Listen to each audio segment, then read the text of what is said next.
একটা দুটো প্রশ্ন নিয়ে তারপরে মৌলি তোমার কাছে যাই, কারণ এই প্রশ্নগুলো আমি অ্যান্সার করতে চাই। দুবাই থেকে কানাডায় কি আসতে পারবো? দুবাই ড্রাইভিং কাজ করছি 5 বছর ধরে, কানাডায় ড্রাইভিং কাজ করতে আগ্রহী। ভাই, দোয়া আপনার জন্য, অবশ্যই আসতে পারবেন। মনে রেখেন, দুনিয়ার যে কোনো দেশ থেকে আপনি কানাডায় আসতে পারবেন। শুধু জানতে হবে এবং মানতে হবে, সেটা হচ্ছে যে সেই প্রোগ্রামে, যেমন আপনি ড্রাইভিং এর কাজ নিয়ে আসতে আগ্রহী, মানে হলো ড্রাইভিং এর জব নিয়ে। ড্রাইভিং এর জব নেওয়ার আগে আপনার 6টা জিনিস আপনাকে সামনে রেখে সবাইকে বলছি, 6টা জিনিস আপনাকে রেডি করতে হবে। এক, আপনার সলিড এক্সপিরিয়েন্স যেটা আপনার আছে, এখন আপনি এনওসিটা জানবেন কোন জাতীয় ড্রাইভিং এ আপনি আসতেছেন। 2 নাম্বার হচ্ছে ইংরেজি ভাষার দক্ষতার প্রমাণপত্র লাগবে, মানে আইএলস এ মিনিমাম 5কে টার্গেট করেন মিনিমাম। 3 নাম্বার হলো আপনার ইসি, এটা মিনিমাম এইচএসসি ইকুইভ্যালেন্ট পড়াশোনা থাকতে হবে বাংলাদেশ থেকে আপনার, এবং সেটার ইসিএ এডুকেশনাল ক্রেডেনশিয়াল অ্যাসেসমেন্ট লাগবে, এই রিপোর্টটা আপনার লাগবে। 3 নাম্বার। 4 নাম্বার হলো ক্যানাডিয়ান স্টাইলে এবার একটা কভার লেটার লেখেন, ক্যানাডিয়ান স্টাইলে একটা প্রোফাইল তৈরি করেন, সিভি তৈরি করেন, আর তারপরে কানাডার সরকারের, কেন্দ্রীয় সরকারের জব পোর্টালে জব ব্যাংকে যান এবং 10টা প্রভিন্সের যে অফিসিয়াল সাইটগুলো আছে সেগুলোতে গিয়ে নিজে আবেদন করুন।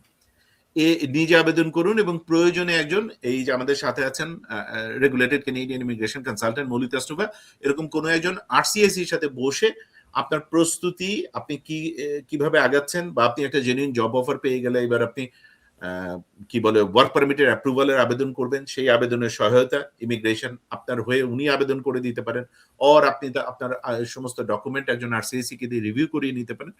এই পথে আগাবেন। আমি যা বললাম এর বাইরে কেউ যদি অন্য কিছু চিন্তা করে, আপনি নিশ্চয়ই করবেন না, কিন্তু সতর্ক করার জন্য বলছি যে এর বাইরে কেউ যদি কোনো কিছু চিন্তা করে, টাকা পয়সা দিয়ে চুপি চুপি গোপনে ঘরে বসে কানাডার ভিসা পাবে, তখন সে নিশ্চিতভাবে প্রতারিত হবে, নিশ্চিতভাবে 100%। আর আমাদের ছবি দিয়ে যারা নকল পেজ তৈরি করে, এরা সব ইবলিশ শয়তান। ইবলিশ শয়তানকে যে ফলো করে, সে ইবলিশ শয়তানের অনুসারী হয়ে যায়, এবং শয়তানের অনুসারী হলে তার ভাগ্যে যা ঘটার কথা আনফরচুনেটলি সেটাই ঘটে। আশা করি আপনারা নিজেরা সতর্ক থাকবেন এবং সতর্ক করবেন। আর আমার ছবি, আমাদের ছবি হোক, আর কানাডা থেকে আরো 1-2 জন যারা বস্তুনিষ্ঠ কথা বলে তাদের ছবি দিয়ে যে নকল প্ল্যাটফর্ম করা হয়, এই ইবলিশ গুলার নিশ্চিতভাবে বাংলাদেশের কোনো বিকাশ নাম্বার, নগদ নাম্বার, ব্যাংক অ্যাকাউন্ট ইত্যাদি ব্যবহার করে, কারো না কারো। সেই সোর্স দিয়ে খুঁজলেই এই ইবলিশদের নাগাল পাওয়া যায়।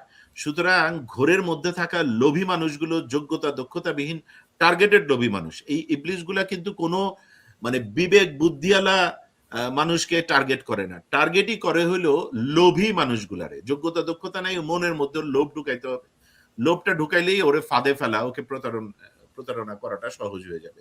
সুতরাং এই গ্রুপটাকে সতর্ক থাকার অনুরোধ করছি, আল্লাহর ওয়াস্তে উল্টাপাল্টা কিছু চিন্তা করবেন না। বাংলাদেশের একটা গ্রামের বাচ্চারেও জিজ্ঞেস করলে যে পৃথিবীর সেরা 10টা দেশের একটা দেশে আমি কি মফস্বল গ্রামে বসে কাউরে চুপি চুপি গোপনে টাকা পয়সা দিব আর কানাডা চলে যাব, এটা ঘটবে? মানে বলতে গেলে হাসি পায়। এটা গ্রামের একটা বাচ্চাও এটা বলবে যে এটা ঘটবে না। ভাই আমার, এটা কোনোদিন ঘটবে না।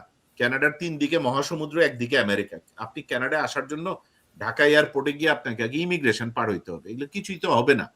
আর এই প্রতারক গুলা ইমো জাতীয় একটা জিনিস, মানে অ্যাপসের নাম্বার ব্যবহার করে আর একজনের সাথে প্রতারণা করে শেষ করে, এগুলো তো ফ্রি নাম্বার, আবার আর একটা ইমো নেয়। বাংলাদেশ সরকারকে আমি প্রত্যেকবার অনুরোধ করে যাচ্ছি, আজকের এই লাইভের মাধ্যমে অনুরোধ করছি, বাংলাদেশ সরকারের কোন অফিসার যদি আমাদের এই লাইভে এই মুহূর্তে সাথে থাকেন, শোনেন, দয়া করে আপনার ক্যাপাসিটির মধ্যে সরকারের সংশ্লিষ্ট মন্ত্রণালয়ে এইটা দয়া করে পেশ করুন, বাংলাদেশে ইমো নাম্বার নিষিদ্ধ করা হোক। সমস্ত রকম 2 নাম্বারই করা হয় এই ইমো নামক নাম্বার দিয়ে। চলো মলি, এবার তোমার জন্য প্রশ্ন।